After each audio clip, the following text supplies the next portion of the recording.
읽으실까요? 그들이 예루살렘에 가까이 와서 감람산 벳파게와 베다니에 이르렀을 때 예수께서 제자들 중 둘을 보내시며 이르시되 너희는 나중편 마을로 가라. 그리로 들어가면 곧 아직 아무도 타보지 않은 나귀 새끼가 매여있는 것을 보리니 풀어 끌고 오라. 만일 누가 너희에게 왜 이렇게 하느냐 묻거든 주가 쓰시겠다 하라. 그리하면 즉시 이리로 오리라 하시니 제자들이 가서 본즉 나귀 새끼가 문앞 머리에 매여 있는지라. 그것을听이 거기 서 있는 사람 중 어떤 이들이 이르되 나귀 새끼를 풀어 무엇하려느냐 하매 제자들이 예수께서 이르신 대로 말하는데 이에 허락하는지라. 나귀 새끼를 예수께로 끌고 와서 자기들의 겉옷을 그 위에 얹어 넣어 몸에 예수께서 사시니 많은 사람들은 자기들의 겉옷을 또 다른 이들은 들에서 벤 나뭇가지를 피해 펴며 앞에 가서 가고 뒤에서 따르는 자들이 소리 지르되 호산나 찬송하리로다. 주의 이름으로 오시는 이여 찬송하리로다. 오늘 우리 조상 다윗의 나라여 가장 높은 곳에서 호산나 하더라. 예수께서 예루살렘에 이르러 성전에 들어가서 모든 것을 둘러보시고 때가 이미 저물매 12제자를 내리시고 베다니에 들어가시니라. 아멘. 오늘 말씀의 제목은 주님께서 쓰시는 사람입니다.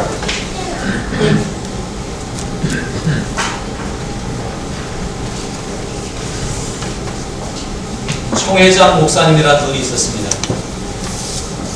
총회장 목사님이 하루는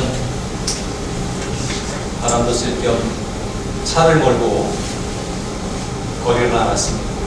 요즘같이 꽃도 피고 날씨도 좋고 그런 가운데서 거리를 운전을 하는데 오랜만에 스스로 운전을 하면서 이렇게 하다 보니까 기분이 좋아졌습니다. 기분도 상쾌해지고 또 주변 경관도 좋고 그래서 기분 좋게 쭉 뻗은 도로를 탄산한 도로를 기분 좋게 마음껏 쫙 달렸습니다. 한참을 달렸는데 어디선가 삐용삐용 하는 소리가 나오더니 들리더니 경찰차가 쫓아오는 거였습니다.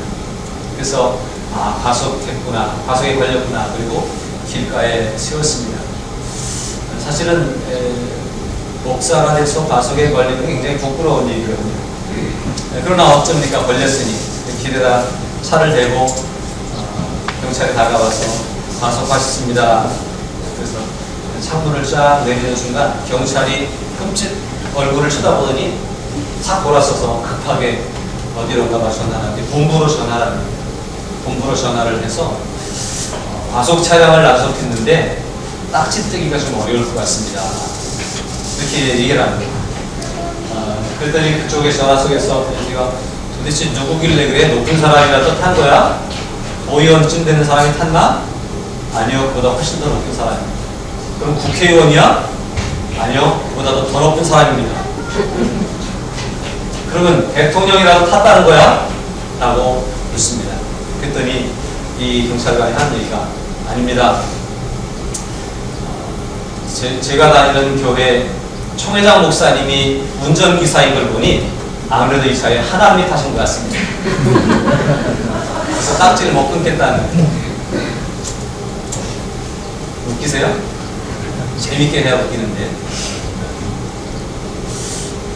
이 목사님은 혼자 타고 가기 때문에 마음껏 달렸는데 사실은 경찰관의 얘기처럼 거기 하나님이 타고 계셨던 건데 하나님이 계신 것을 인식하지 못하고 자기 마음대로 달리다가 딱지를 끊는 상황이 되어졌다라고 하는 것을 보면서 웃자고 만든 얘기인데 의미가 있습니다. 여러분의 인생의 드라이버는 누구와 함께 하고 있습니까? 우리의 가정은 누구를 모시고 누구 눈치를 보면서 생활하고 있습니까? 오늘 우리 교회는 누구 때문에 이렇게 운영해 가고 있습니까? 우리의 삶 가운데 주님을 모시고 살아가는, 또 어디를 갔든지 주님을 모시고 걸어가는 그러한 삶이 되었으면 좋겠습니다. 오늘 우리는 마가복음 11장 1절부터 11절까지 말씀을 함께 읽었습니다. 이 말씀 가운데 세상에서 가장 행복한 나귀 한 마리를 소개하고 있습니다. 왜 제가 이렇게 얘기하냐면 이 나귀 새끼가 예수님, 영광의 왕이신 예수님을 태우는 그러한 영광을 누렸기 때문에 세상에서 가장 행복한 나귀다라고 저는 표현을 합니다. 저도 여러분도 예수님을 모시면 가장 행복한 인생을 살아갈 수 있을 줄로 믿습니다. 예수님과 동행하는, 예수님을 모시고 사는, 늘 예수님과 함께 살아가는 삶을 살아가면 비록 어린 나귀 새끼라 할지라도 초라해 보일지라도 행복할 수 있는 것입니다. 이런 행복한 삶이 저와 여러분 가운데 넘치기를 바랍니다. 오늘 본문에 보니까 예수님이 예루살렘에 가까이 가시면서 예수님이 예루살렘 마지막 예루살렘 입성, 여러 차례 예루살렘을 둘러보셨지만 이제 마지막 십자가를 지시기 일주일 전 마지막 예루살렘에 들어가시는 모습을 그리고 있습니다. 근데 이 예루살렘에 들어가시는데 이제 감람산에서 그곳에 있는 베다니 마을 벳박의 지역 그 언덕에서 이제 예수님이 말씀하십니다. 저기 건너편에 가면 나귀 새끼가 한 마리 있는데 끌고 오라라고 하는 거예요. 그래서 나귀 새끼를 끌어오라고 보내면서 하는 말씀이 거기 가면 어떤 나귀가 있냐면 아무도 타보지 않은 나귀가 있다라고 하는 거죠. 아직 아무도 타보지 않은 나귀 새끼가 있다. 이 나귀가 보통 짐을 운반하거나 경우에 따라 사람이 타기도 하는 그러한 운송수단이었거든요. 그런데 아직 어리기 때문에 아무도 타보지 않은, 그리고 어쩌면 연약한 그러한 존재였을 것입니다. 이 아무도 타보지 않은 나귀 새끼라고 한 이 단어 용어 속에는 어떤 의미를 갖고 있냐면 기본적으로 보편적으로는 겸손한 모습을 그리고 있는 거죠.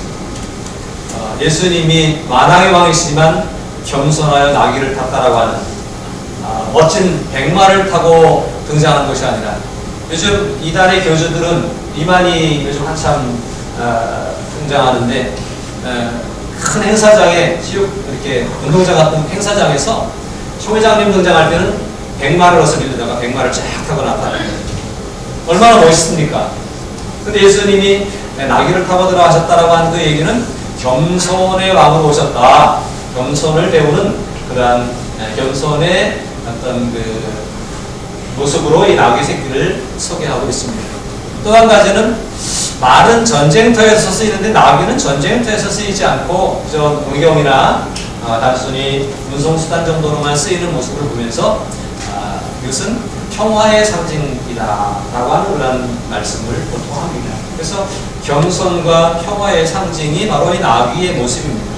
그뿐만 아니라 아직 아무도 타보지 않은 나귀라고 하는 것을 생각할 때 순결한, 깨끗한 그런 모습을 이 속에서 말씀을 하고 있는 것을 볼 수 있습니다. 그래서 이 아무도 타보지 않은 나귀 새끼라고 하는 의미 속에서 기본적으로 우리가 생각해야 되는 의미는 겸손과 평화와 그 다음에 순결과 이런 것들을 그려볼 수 있는 그러한 부분이라고 하는 것입니다. 근데 오늘 저는 이 말씀을 보면서 이런 생각을 해봤어요. 아직 아무도 타보지 않은 나귀 새끼라고 하는 이 용어를 보면서 나귀 새끼라고 하는 의미 속에서 화려하지 않은 아주 초라하고 보잘것없는 모습을 보게 되어집니다. 주님을 태우는 데 있어서 멋진 백마로 아니면 이렇게 예비되어 있는 어떤 요즘 멋진 스포츠카나 이런 것으로 예수님을 태우는 게 아니라 그저 초라한 나귀 새끼를 통해서 예수님을 태웠다라고 하는 이 모습을 볼 때에 좀 화려하진 않지만 초라하지만 그럼에도 불구하고 예수님을 태울 수 있었다. 어쩌면 초라한 저의 모습, 우리들의 모습을 볼 수도 있는 것입니다. 주님은 부자를 통해서만 일하시지 않습니다. 주님은 어떤 높은 사람을 통해서만 일하시지 않습니다. 초라하고 보잘것없는 사람들을 통해서 주님은 일하시고 함께 동행하시는 것입니다. 또 아무도 타보지 않았다라고 하는 이 모습 속에서 경험도 없고 어떤 능력도 없는 그러한 모습인지도 몰라요. 과연 예수님을 이 나귀 새끼가 태울 수나 있을까? 시험도 안 해본 정도의 그런 새끼 나귀였다라고 하는 사실에 힘이 없고 나약한, 경험도 부족한 그런 모습을 얘기하는 거예요. 보통 세상에서 어떤 일을 하려면 지식이 충분히 있어야 되잖아요. 충분한 어떤 조사가 있어야 되고 또 충분한 경력이 있어야 되고 그렇잖아요. 그러나 하나님의 일에 있어서는 경험이나 경력을 통해서 하는 것이 아니라 바로 순수함 속에서 나는 부족하지만 주님을 태우고자 하는 열정 속에서 이것이 가능하다라고 하는 사실을 보면서 우리는 이 속에서 아직 아무도 타보지 않은 나귀 새끼라고 하는 단어 속에서 나같이 초라해도 나같이 보잘것없어도 나같이 부족해도 경험이 없고 또 능력이 부족해도 주님 앞에 드려지기만 하면 쓰임받을 수 있다라고 하는 희망을 가질 수 있기를 바랍니다. 그래서 주님께서 쓰시는 사람은 어떤 사람입니까? 이렇게 드려지는 사람이에요. 나귀 새끼를 끌어오라고 말씀하시면서 예수님이 이 나귀를 누가 왜 가져가려느냐라고 얘기하면 뭐라고 하라고 그랬어요? 주가 쓰시겠다 하라. 그러면 내어줄 것이다 라는 거예요. 여러분, 우리는 부족하죠. 우리는 어떤 경제적인 한계도 있고요, 또 건강, 육신의 한계도 있고 상황적인 한계도 많이 있습니다. 그러나 주님이 우리를 쓰시고자 할 때 주가 쓰시겠다 하라. 나귀 새끼를 끌어다 무엇에 쓰려느냐 라고 하는 사람들의 질문에 뭐라고 대답하라고 했어요? 주가 쓰시겠다. 주님이 이거라도 쓰시려고 합니다. 라고 하는 말씀 앞에 기꺼이 내놓는 그 나귀 주인과 동네 사람들을 보면서 오늘 우리들도 내 인생을 주님이 쓰시고자 하면 기꺼이 내놓을 수 있는 결단이 필요하지 않나 생각합니다. 우리 교회가 주님이 원하시면 무슨 일인들 못하겠습니까? 우리 가정에 주님이 함께 하시면 어떤 일인들 일어나지 않겠습니까? 우리가 가지고 있는 실력과 재주와 능력이 아니라 할지라도 주님이 쓰시고자 할 때에 주님이 사용하시면 어마어마한 일이 일어날 줄로 믿습니다. 그러기 위해서 겸손하게 드려질 수 있는, 헌신될 수 있는 그런 우리 모두가 될 수 있기를 주님의 이름으로 축복합니다. 네. 여기서 주님이 쓰시는 사람은 어떤 사람인가 라고 하는데 뭐 앞에 다 결론적으로 나온 것 같습니다만, 그러나 오늘 본문을 보면서 또 본문의 뒷이야기들을 쭉 연결된 이야기들을 보면서 주님이 쓰시는 사람은 어떤 사람인가 라고 하는 생각을 우리가 함께 해보려고 합니다.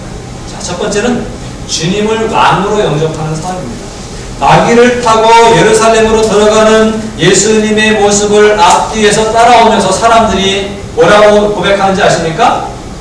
앞에서 가고 뒤에서 따르는 자들이 소리 지르되 호산나 찬송하리로다 주의 이름으로 오시는 이여 라고 하면서 호산나를 부르며 우리를 구원하소서 그러면서 예수님을 향해 찬송을 부르고 경배하고 맞이하고 있습니다.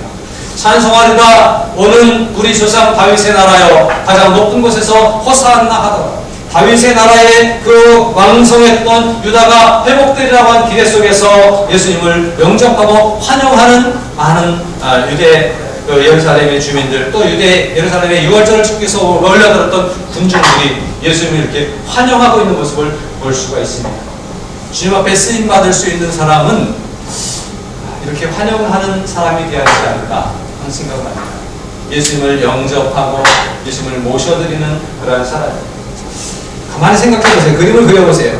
예수님이 유대를 구원하시겠다고 하신 예수님이, 아니 오늘 우리의 믿음과 같이 인류를 구원하시겠다고 하는 예수님이 나귀 새끼에 앉아서 터벅터벅 들어가는, 예루살렘으로 들어가는 그 모습 속에서 임금님의 모습이 보여집니까? 인류 구원의 역사를 이루실 만한 어떤 위대한 인물로 느껴지고 보여지십니까?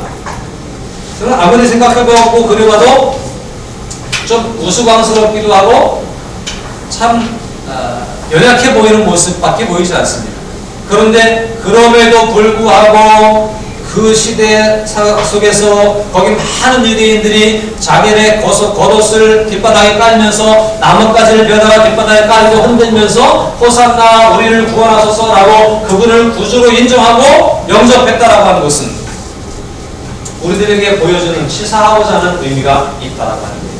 물론 이들은 일주일 사이에 아니 며칠 사이에 예수를 십자가에 못 박으라고 소리 지르는 사람으로 돌변하기도 했습니다만, 이 사건 속에서 그들이 예수님을 나를 구원해달라고, 우리를 구원해달라고, 이 나라를 회복시켜달라고 예수님에게 온전히 기대를 걸고 영접하는 그 모습은 오늘 주님 앞에 서 있는 저와 여러분들이 가져야 되는 믿음의 모습이다라고 하는 사실입니다. 예수님이 구주의심이 믿어지십니까? 예수님이 우리의 가정에 임하시면 우리의 가정에 아름다운 일들이 일어날 줄로 믿습니까? 예수님이 이 땅에 임재하시면 하나님의 역사로 이 땅에 하나님의 나라가 펼쳐질 줄로 믿습니까? 그렇다면 그런 기대와 소망을 가지고 주님 어서 오시옵소서, 나에게 왕으로 오시옵소서라고 기대하며 소망하며 그걸 영접할 수 있는 그런 우리들이 될 수 있기를 바랍니다. 우리는 내 힘으로 사는 것이 아니라 내 어떤 경험으로 사는 것이 아니라 주님의 인도하심, 주님의 함께하심, 주님의 동행하심을 통해서 하루하루 순간순간을 살아가는 존재들인 것입니다. 나의 나약함을 인정하고 그분을 왕으로 섬기면서 그분을 존중할 때에, 그럴 때 우리는 아름다운 삶을 살아갈 수가 있을 것입니다. 주님 앞에서 자신을 내려놓고 겸손하게 주님을 나의 왕으로 인정하면서 섬길 수 있는 주님의 신정한 자녀들, 주님의 신정한 일꾼들이 되길 바랍니다. 정말 멋진 사역에 주님 앞에 쓰임받기를 원한다고 한다면 주님의 오른편에, 주님의 왼편에 앉으려고 하는 욕심보다는 그 앞에 꿇어 엎드려서 납작하게 겸손하게 엎드려서 주님을 섬길 수 있는 종의 모습으로 나아갈 수 있는 그런 자세가 우리 가운데 필요한 것입니다. 오른편에 앉기를 원하고 왼편에 앉기를 원하고 예수님으로 말미암아 한 자리 해먹으려고 했던 마음을 품고 있던 제자들에게 가르쳐주시는 예수님은 뭐라고 그랬어요? 그러므로 누구든지 이런 어린아이와 같이 자기를 낮춘 사람이 천국에서 큰 사람이다 라고 그렇게 말씀하십니다. 우리가 하나님 앞에 쓰임받기 위해서는 어떤 위치를 차지해야 되는 게 아니에요. 어떤 자리를 가지고 있어야 되는 게 아니라 어떤 능력을 소유해야 되는 것이 아니라 그저 어린아이처럼 주님을 인정하고 그분을 왕으로 모시고 나는 안 되지만 왕이신 주님이 시키는 대로 하면 되겠다고 하는 믿음을 가지고 그분을 인정하며 섬기고 영접할 때에, 그리고 순종할 때에 하나님의 역사는 우리 안에서 우리를 통해서 일어난다라고 하는 사실입니다. 예수님은 우리에게 겸손하게 낮아지라고 말씀하시고요. 야고보는 우리에게 이렇게 소개합니다. 주 앞에서 낮추라. 주께서 그리하면 주께서 너희를 높이시리라고 말씀합니다. 우리가 낮아지면 낮아질수록 주님 우리를 높이실 겁니다. 우리가 겸손하면 겸손할수록 더욱더 우리를 하나님은 사용하시고 인도하실 것입니다. 주 앞에 쓰임받기를 원한다면, 그리고 멋지게 세상에서 뭔가를 감당하기를 원한다면 주님 앞에 엎드리십시오. 주님 앞에 낮아지십시오. 그런 사람을 하나님은 사용하시고 일하시는 겁니다. 우리가 오늘도 주 앞에 겸손히 엎드려서 순종할 때에 우리를 통해서 주님은 우리 가정을 움직이실 겁니다. 이 나라를 변화시킬 수 있을 것입니다. 세상을 움직일 수 있는 사람들이 우리 안에 나올 수 있는 것입니다. 이런 겸손한 자세로 예수님을 우리 왕으로 섬기면서 그분을 높여드리는 우리의 삶이 될 수 있기를 주님의 이름으로 축복합니다. 이런 모습으로 예수님이 이제 예루살렘에 들어가셨어요. 예루살렘에 들어가셔서 사람들은 뭐라고 얘기했죠? 왕으로 오셨어요. 왕이 되셔서 이제 곧 예루살렘에서 왕으로 등극하시고 이제 이 세상을 완전히 통치하실 거야 라고 한 기대를 사람들이 가지고 있죠. 예수님이 들어가셨어요. 그렇게 환영을 받으면서 들어가셨어요. 그럼 어디로 가야 되죠? 왕궁으로 가야죠. 왕궁으로 가서 내 자리가 어딨냐, 마타론 자리에 딱 앉아서 호령하고 통치하고 다스려야 되잖아요. 근데 예수님이 어디로 가셨나 보세요. 예수께서 예루살렘에 이르러 어디로 들어가셨어요? 성전에 들어가서 모든 것을 둘러보시고 때가 이미 저물매 12제자를 내리시고 베다니에 나가시니라. 예수님이 들어가셔서 예루살렘에 들어가셔서 예루살렘 왕이 있는, 임금이 있는 자리에 들어가셔서 거기를 차지하고 자리를 앉으신 것이 아니라 예수님의 생각은 왕궁이 아니라 왕의 보좌가 아니라 어디에 있었어요? 성전에 관심이 있었다고 하는 사실이에요. 주님의 관심은 왕궁이 아니라 성전이었습니다. 오늘 이 시대 속에서도 어쩌면 주님의 관심은, 우리를 향한 주님의 관심은 우리가 세상적인 성공을 하는 것에 있는 것이 아니라 우리의 믿음이 어떠한가에 대한 관심을 가지고 있다고 하는 사실입니다. 성전에 가셔서 성전을 싹 둘러보셨어요. 성전의 상황이 어떠한지, 믿음이 어떠한지를, 백성들의 믿음이 어떤 상태인지를 둘러보시는 예수님의 모습이 11절에 기록이 되어져 있습니다.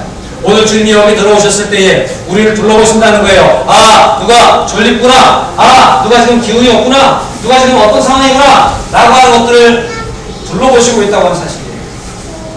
성전을 쭉 둘러보시고 예수님이 아무 말씀도 하지 않으시고 그냥 둘러만 보시고 떠나시는 모습을 볼 수 있습니다. 예수님은 이토록 우리의 믿음에 관심이 있다고 하는 사실을 잘 기억해야 됩니다. 우리가 외형이 어떠하냐, 또 우리가 상황이 어떠하냐라고 하는 것이 아니라 우리가 그 상황과 외형 속에서 가지고 있는 믿음이 어떠한가라고 하는 것을 보시고 있다고 하는 사실입니다. 그래서 그 믿음을 둘러보신 예수님이 둘러보시고 베다니로 다시 가셨죠. 다음으로 우리가 생각하는 부분은요, 주님이 쓰시고자 하는 사람은 어떤 사람이냐면 앞에서 뭐라 그랬어요? 예수님을 마음으로 영접하는 사람이 주님이 쓰신다 그랬죠. 근데 두 번째로는 이제 이 사건 다음에 예수님이 성전을 둘러보고 나가시면서 어디를 지나가시냐 길에서 무화과나무 하나를 보신 거예요. 무화과나무를 보셨는데 무화과가 이파리가 무성한 무화과나무를 보셨습니다. 그리고 그 무화과나무 앞에 가서 시장하셔서 열매가 좀 있나 하고 살펴보셨어요. 그런데 가서 보니까 열매가 없더라고 하는 사실입니다. 잘 보세요. 멀리서 잎사귀에 있는 한 무화과나무를 보시고 그 나무에 무엇이 있을까 하여 가셨더니 가서 보신즉 잎사귀 외에 아무것도 없더라. 그 이유가 뭐냐면 이는 무화과의 때가 아닙니다. 시기적으로 예수님의 부활절쯤이니까 지금쯤 한 4월 달쯤 정도 우리의 절기로 우리의 그 계산으로 딸 때 이 정도 되는 시기랍니다. 보통 무화과는 6월부터 8월 정도까지 열매가 있습니다. 근데 무화과의 특징이 있어요. 무화과는 잎이 피면서 열매가 같이 맺는데 그래서 무화과 이파리가 있으면 열매가 틀림없이 있는 거예요. 아직 열매가 딸 때가 아닌데 이파리가 있는 무화과 나무를 보셨으니까 이파리가 있으니까 열매가 있을 수 있겠구나. 철이 아니지만 이파리가 있으니까 열매가 있을 수 있겠구나. 그리고 찾아보신 거예요. 그런데 열매가 없었더라고 하는 사실이죠. 열매가 없으려면 뭐도 없어야 돼요? 이파리도 없었어야 되는 거예요. 근데 이파리는 있는데 열매가 없는 모습을 보셨어요. 이 사건이 진짜 무엇을 의미하는지, 왜 하필 이 무화과나무는 이파리를 미리 내가지고 책망을 받았을까 하는 생각을 해보는데요. 여기에도 또 의미하는 바가 있다는 사실이죠. 믿음이 있는 척 하는데 믿음의 열매가 없는 사람들을 얘기하는 것 아닐까요? 겉옷을, 멋진 겉옷을 입고 옷수를 내리고 자꾸 무슨 모자에 왜 머리 관 같은 걸 쓰고 멋진 종교 지도자로서 모습을 갖추고 있지만 실상은 그들이 신앙이 주님 중심이 아니고 자기 욕심을 채우는 모습 가운데 있었다고 한다면 이것은 문제 아닙니까? 이파리는 무성한데 찾아보니까 진정한 열매는 없었더라라고 하는 사실입니다. 오늘 한국교회가 나오고 있는 상황이 어쩌면 그런지 모릅니다. 한국교회가 대단한 줄 알았어요. 의리에 대한 교회들이 많고 성도들이 많고 대단한 힘을 가지고 있고 이 사회에서 어마어마한 일을 감당하고 있다고 생각했어요. 그럼에도 불구하고 꼼짝 못하는 시장 상황에 지금 멀어져 있잖아요. 보니까 한국교회가 아무것도 아니더라고요. 우리들도 아무것도 아니더라고요. 이런 것처럼 이파리가 있으면 열매도 있어야 되는데 이파리는 있는데 열매가 없는 무화과나무를 보시고 주님은 책망하십니다. 주님의 책망을 받은 이후에 곧 그 다음날 보니까 뿌리까지 말라버렸더라. 존재 의미가 없다라고 하는 거예요. 흔히 아무리 좋아도 막중한 친구를 가지고 있다 할지라도 그를 통해서 하나님의 원하시는 열매가 맺혀지지 않는다고 한다면 그 직분의 의미가 가치가 없는 겁니다. 우리의 믿음은 외형에 있지 아니하고 우리 속 사람을 보시는 주님 앞에 합당하게 보여지는 것이 돼요. 근데 그게 뭐냐면 이 껍데기가 아니라 삶을 통해 나타난 열매라고 하는 사실입니다. 주님은 원하시는 사람, 쓰고자 하는 사람, 어떤 열매를 맺을 수 있는 사람입니다. 열매를 맺을 만한 가능성이 있는 사람입니다. 껍데기에 치중하고 거기에 집중하는 사람이 아니라 열매에 관심을 가지는 사람이라고 하는 겁니다. 제 마음 가운데는 우리 교회가 큰 교회이기보다는 큰 일 할 수 있는 교회가 되게 하옵소서.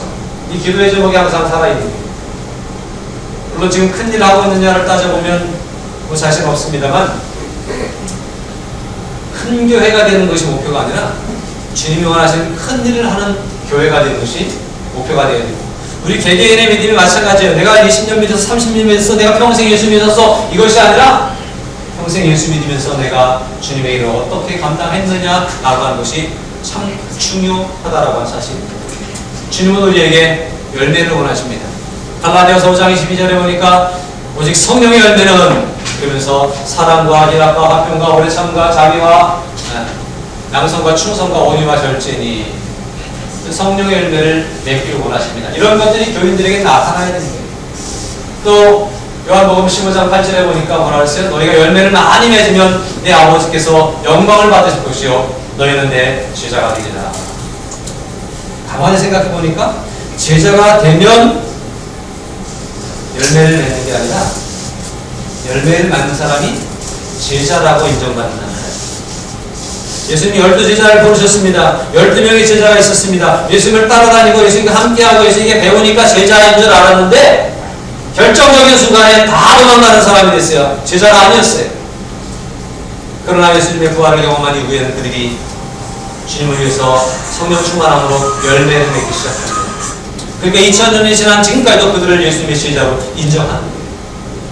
오늘 저와 여러분들이 주님의 진정한 제자로 인정받기 위해서는 내가 제자다, 내가 집사다, 권사다, 내가 목사다 이런 것을 얘기하는 것으로 주님의 제자인 것을 자랑하는 것이 아니라 목사다운, 집사다운 삶을 살아가는 열매를 맺는 모습으로 주님을 따라갈 때에 주님은 우리를 사용하신다라고 하는 사실입니다. 한 가지 예화를 말씀드릴까요? 폴이라고 하는 젊은 그리스도인이 있었습니다. 그 사람은 직장인이었는데 뉴욕시에서 그런 출장을 갔다가 이제 급하게 업무를 마치고 저녁 때가 돼서 이제 공항으로 빨리 가야 되는 그런 상황이 벌어졌습니다. 근데 뉴욕 번화가에서 주말이고 택시를 잡고 빨리 공항을 가야 되는데 택시가 쉽게 잡히지 않는 거예요. 동료들과 함께 택시를 잡는데 쉽게 잡히지 않는 거예요. 그래서 막 택시를 잡으려고 앞가림을 쓰다가 운 좋게 택시 한 대가 차가운 곳을 발견하고 동료들이 후다닥 뛰어나가서 그 택시를 잡았습니다. 이제 비행기 시간 놓치지 않겠다라고 생각하고 가려고 하는데 이 동료들이 뛰어가면서 길거리에 있는 노점상에 그 야채, 과일을 싸놓은 노점을 팍 건드린 거예요.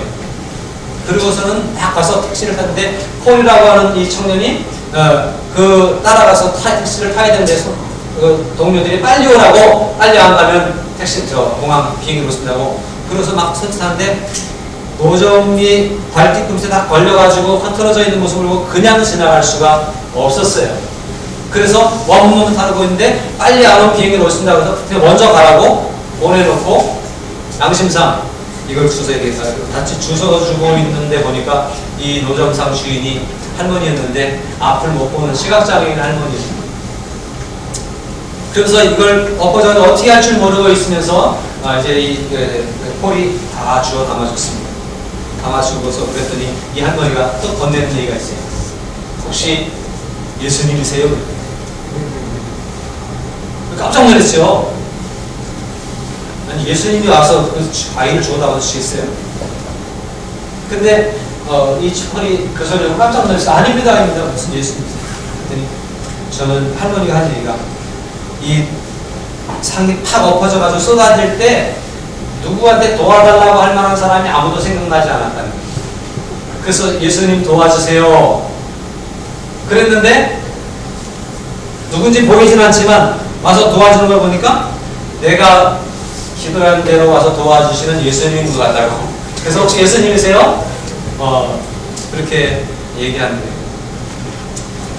그러면서 하는 얘기가 내가 아무도 의지할 수 없을 때 예수님 도와주세요 라고 기도했는데 와서 이렇게 완전히 정리해주고 또 폴이 지갑을 딱 꺼내서 과일이 좀 깨지고 있으니까 과일값을 지불해주는 그 모습을 보고 이 할머니가 하는 얘기가 내 기도를 들어주시는 당신은 예수님의 틀이 없습니다. 이렇게 얘기를 하더라고요. 그는 예수님이 아니었죠. 폴이었죠. 그러나 그 속에 예수님이 함께 하셨고 그 속에 예수님이 함께 하시다 보니까 이런 일을 할 수가 있었던 거죠. 이런 열매가 우리의 삶 가운데 잔잔한 작은 부분 구석구석해서 드러나게 되는 그런 사람들을 주님은 사용하시고 주님의 영광을 드러내시는 거예요. 이런 열매가 맺혀지는 우리의 삶이 될 수 있길 바랍니다.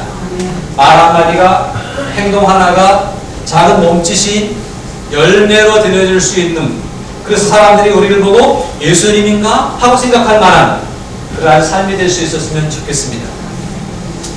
세 번째로, 하나님이 쓰시는, 주님이 쓰시는 사람은 어떤 사람이냐?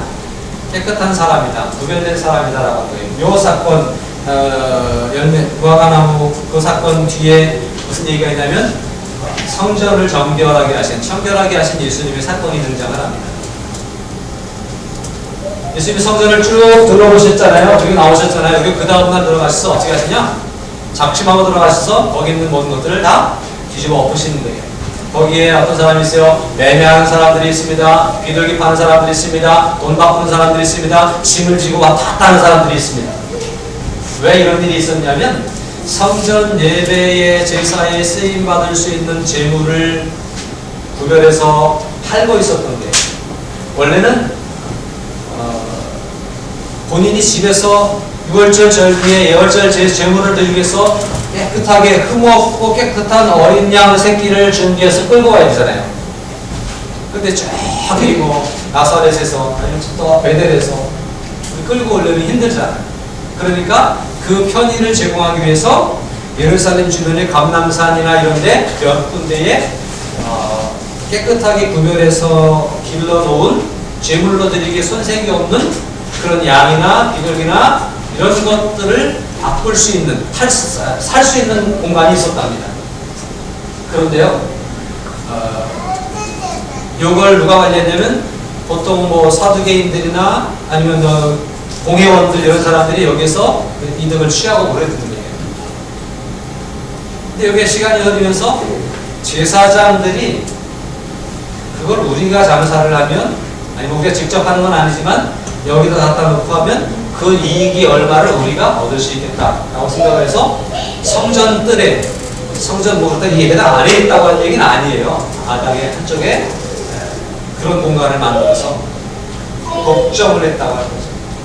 감람산에서 사가지고 끌고 들어오는 게 쉽겠어요? 성전에서 바로 앞에 사는 게 좋겠어요. 그래서 그렇게 하면서 거기서 흠 없는 어린 양을 사서 좀 시중보다 좀 비싸게 사서, 또 비둘기를 시중보다 좀 더 비싸게 줘서 사서, 왜? 독점하니까. 그렇게 해서 제물을 드리면서 제사의 본래의 의미가 실추되어져 버리고, 또 그 제사를 이용해서, 성전 제사라고 하는 걸 이용해서 불로소득을 취하는 이들이 생기게 되고, 그러니까 그걸 사람들은 그걸 뭐라고 얘기하셨지만 예수님은 그걸 보시고 쭉 둘러보실 때 이걸 보시고 이건 개혁되어져야 되고 변화되어져야 되는 문제다라고 하는 것을 보셨습니다. 그리고 그것을 둘러엎으신 겁니다.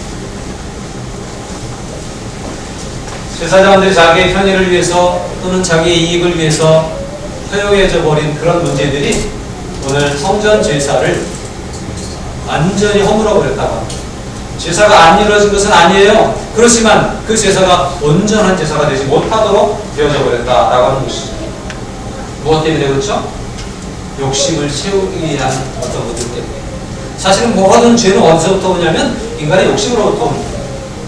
선악과를 따먹은 아담과도 눈이 밝아진데 하나님처럼 된데 라고 하는 욕심 때문에 그것이 선악과를 따먹게 된 거예요. 오늘 우리가 어떤 죄를 지고 어떤 잘못을 하는 그 중요한 이유는 바로 욕심을 채우기 위한 것이기 때문에 그렇습니다. 이런 문제들 때문에 결국 성전 예배는 더러워졌습니다.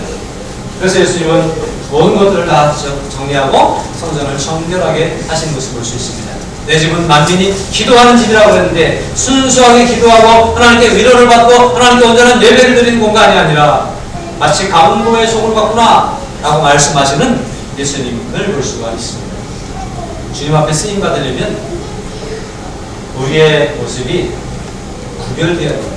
욕심에 이끌리는 우리의 삶이 아니라 신앙 양심을 가지고 깨끗하게 구별된 삶을 살아갈 수 있는 우리들이 되어야 합니다. 하나님은 그런 사람을 통해서 일하시기를 원하십니다. 고린도전서 6장 19절에 너희 몸은 너희가 하나님께로부터 받은다. 너희 가운데 계신 성령의 전인 줄을 알지 못하느냐라고 그렇게 말씀하십니다. 우리는 우리의 것이 아니에요. 우리는 주의 전이에요. 주님이 우리에게 거하시는 주의 거룩한 성전이에요. 이 몸뿐만 아니라 우리의 삶이 그래요. 이 입이 그래요. 우리가 보는 눈이 그래요. 주님을 담고 있는 거예요. 처음에 시작할 때 드렸던 예화처럼 총회장 목사님이 타고 가는 차의 주인석에는 주님이 타고 계신 거 아니겠어요? 주님이 주인이세요. 그렇다면 조심해야죠. 그렇다면 신중해야죠. 거룩성을 유지해야죠. 욕심 때문에, 기분 때문에 내 마음대로 살아가는 것이 아니라 주님의 계시기 때문에, 주님 때문에 조심하고, 주님 때문에 신경 쓰고, 주님을 보시기 때문에 신중하게 살아가는 그런 삶을 살아서 우리의 성도의 삶이 거룩하고 구별된 삶이 될 수 있도록 해야 될 것입니다. 이런 사람들을 통해서 하나님은 일하시는 거예요. 고린도서 7장 1절에 그런즉 사랑하는 자들아 이 약속을 가진 우리는 하나님을 두려워하는 가운데서 어떻게 하라? 거룩함을 온전히 이루라고 얘기합니다. 육과 영이 온갖 더러운 것에서 자신을 깨끗하게 하자라고 그렇게 말씀합니다. 하나님이 쓰시는 사람은 어떤 사람입니까? 하나님이 쓰신 사람은 있어야 할 것이 있는 사람이에요. 있어야 할 게 뭐예요? 열매를 맺을 수 있는. 예수 믿은 만큼 열매도 있으니 교회 다니는 만큼 이런 열매를 맺기 위해서 힘쓰는 저와 여러분이 될 수 있습니다. 그래서 어떤 크고 작음의 문제가 아닐 거예요. 주님의 영광을 드러낼 수 있는 예수님이시구나, 예수님이 하셨구나, 남들의 입에서도 그렇게 얘기가 나올 수 있는 그런 열매가 맺혀지는 저와 여러분들이 될 수 있길 바랍니다. 주님 앞에 쓰임받는 사람은 버릴 것을 과감하게 버릴 줄 아는 거룩한 사람이 될 수 있길 바랍니다. 이건 내 욕심이었어 라고 생각되는 것들을 정리할 수 있어요. 내가 더 가지고 싶은 것, 내가 더 하고 싶은 것, 내가 더 원하는 것, 그 과감히 내려놓을 수 있는 결단력이 있어야 될 것입니다. 왜? 나는 그리스도인입니까? 나는 주님의 자녀입니까? 나는 주님의 제자입니까? 그런 마음으로 주님 앞에 결단력을 가지고 살아갈 때에 주님은 우리를 사용하시고 우리를 통해서 하나님의 구원의 역사를 이 땅에 이루실 줄로 믿습니다. 오늘 저와 여러분이 이렇게 주 앞에 쓰임받는 구별된 그리고 열매 맺는 주님을 중심에 모시고 살아가는 거룩한 사람이 될 수 있기를 주님의